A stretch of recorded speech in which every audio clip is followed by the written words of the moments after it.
Hello and welcome to Module 1, Part 1. My name is Mohammed Ismail and I'm going to run quickly through an introduction to the resources available for Karamba and then what a generic Karamba definition looks like. First of all, move this real quick. Karamba3D.com is basically the website for the people that created Karamba.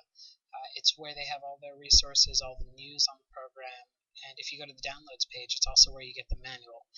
The manual is really useful for pretty much understanding Karamba in every way. So if there's something that I say that you don't understand, feel free to look at the manual. There's also troubleshooting. It goes through every single component.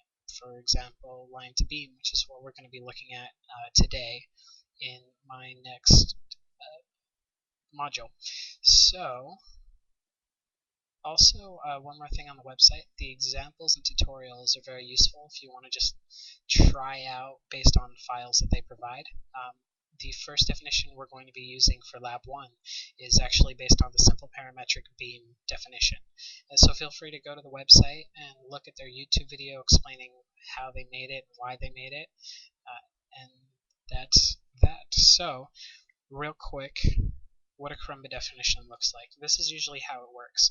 You take geometry that, in our case, we will pretty much always be making in Rhino, and then, so for instance, that's a bunch of curves.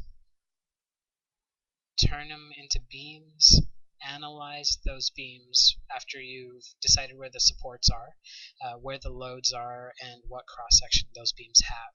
And it's going to analyze it, tell you things like the maximum displacement, and then finally you're going to view the results. So it's going to take something like this, which is just lines drawn in Rhino, and it's going to turn it into that. Something that's pretty cool and analyzes structurally what would happen if you applied loads at certain points. And that's what a generic Karamba definition looks like.